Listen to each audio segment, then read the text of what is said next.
Welcome to another exercise on the simplex algorithm.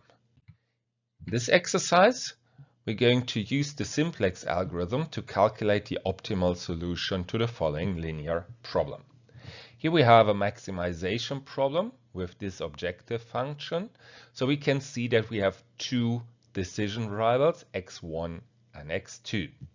In addition to this objective function, we also have three constraints. The first one being x1 plus 2x2 larger or equal to 12. Second one being 2x1 plus 5x2 larger or equal to 40. And finally, x1 plus x2 should be smaller or equal to 15. In addition to these normal constraints, we also have our non-negativity constraints that both decision variables should be larger or equal to 0. Well, to solve the problem, we have to first transfer this problem into a working table. That's what I'm going to do in the next slide. So I copied this problem here, and then I'm going to prepare a table to work on this. This table, for each decision variable, I'm going to add one new column. So here I have for x1 and x2 one column. Then I add a row for the objective function, and I add one additional row per constraint which we're going to have. So for all of them, I'm also going to introduce a new variable which makes the constraints into, well, from inequality into equality constraints. So the x3 represents the first constraint, x4 the second, and x5 the third constraint. So far for this general structure of the table. Now we can consider filling it with values. For this, we're going to start with the objective function. The objective function says here is for a maximization problem. For maximization problems, we can take the coefficients of the objective function and multiply them with -1.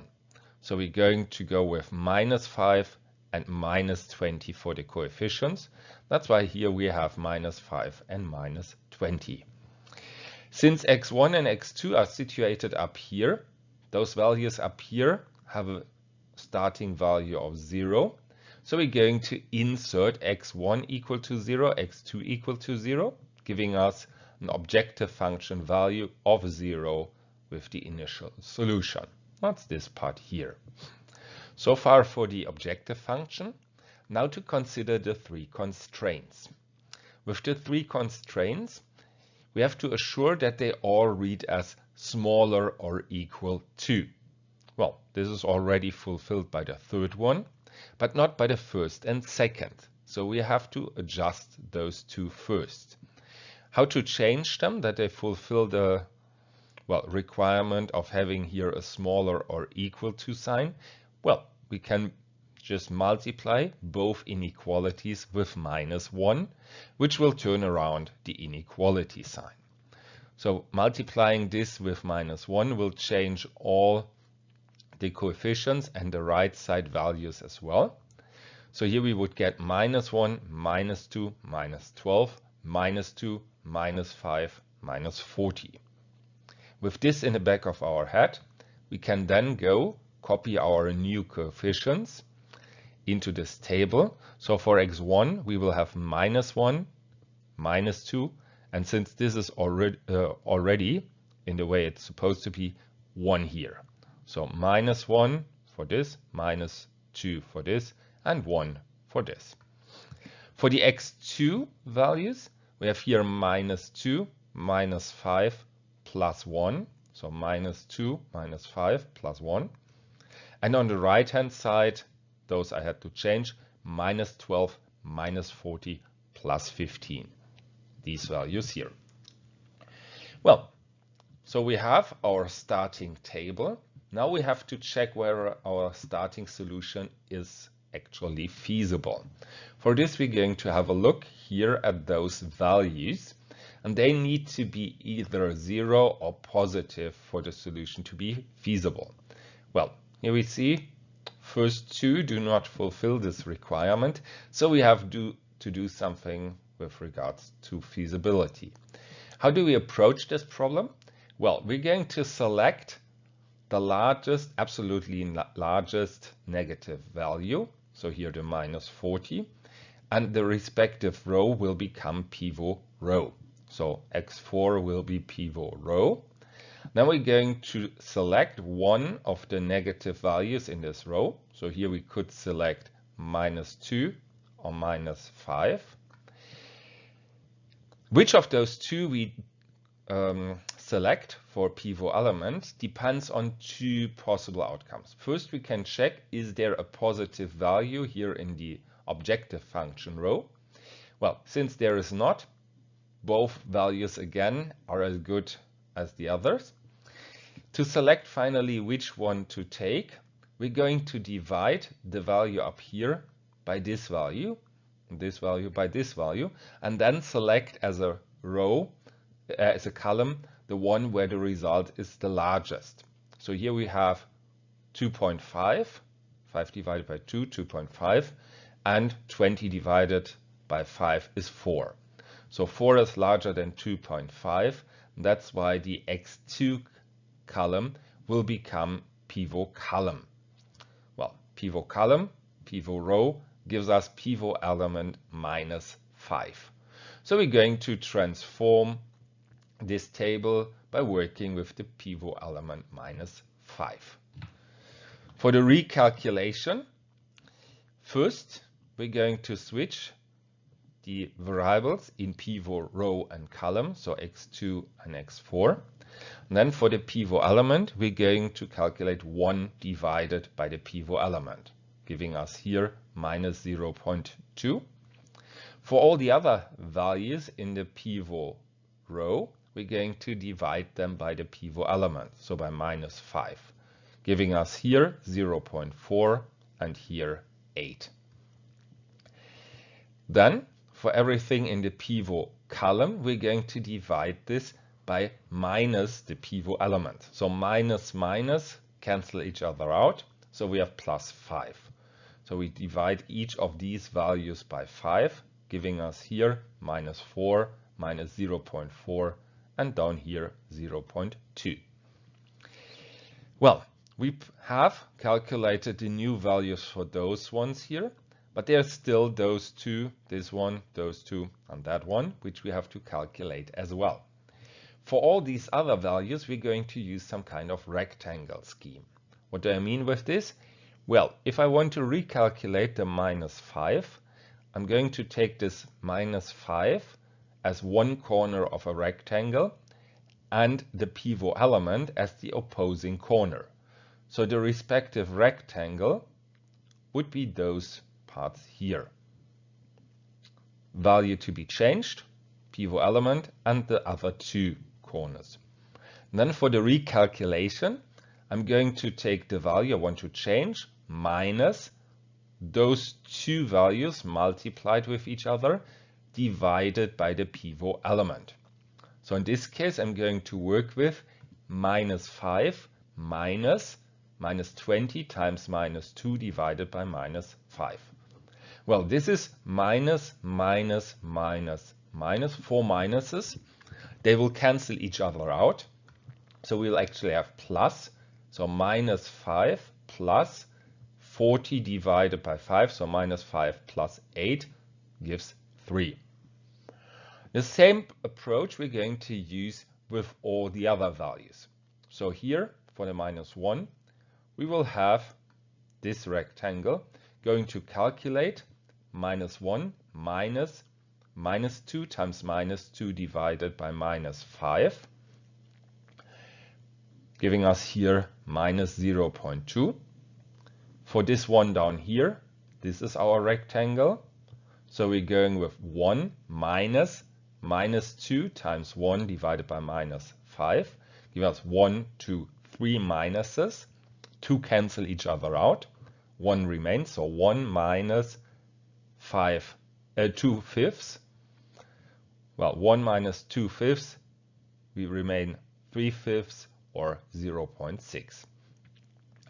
And the same for all the other values here as well. For the 0, we have these values here. So 0 minus minus 20 times minus 40 divided by minus 5. Here we have this rectangle, this minus this times this by this. And here we have this rectangle, giving us this new table to work with. Well, we see first off, here on the right-hand side, all the values are now positive. So we reached a feasible solution, and now we have to work on making this solution optimal. For optimality, we're going to consider these two values here.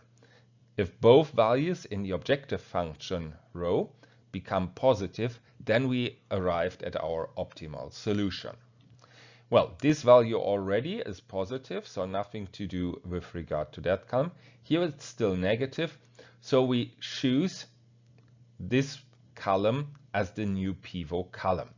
If there were other negative values as well, we would have to decide on which of the two negative values or more negative values is the absolutely largest. But well, since here we have only one column with a negative value, this automatically becomes pivot column. In the pivot column, I'm going to take a look at these elements and consider all the elements which are positive.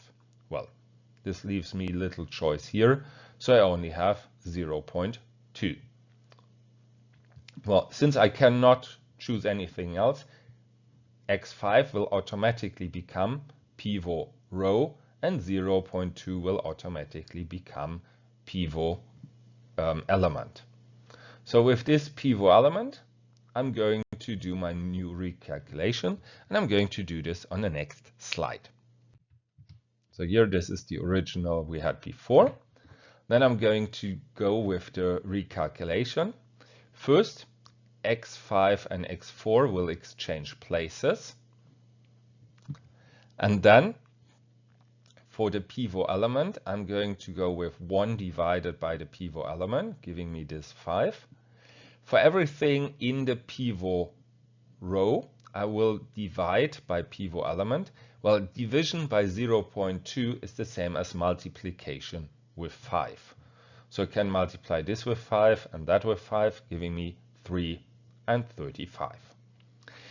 For everything in the pivot column, I'm going to divide this by the negative pivot element, so by minus 0.2. If I divide it by this, I will get these results here, because again, dividing by 0.2 or minus 0.2 is the same as multiplying with minus 5. Well, multiplying with minus 5 gives me these values here.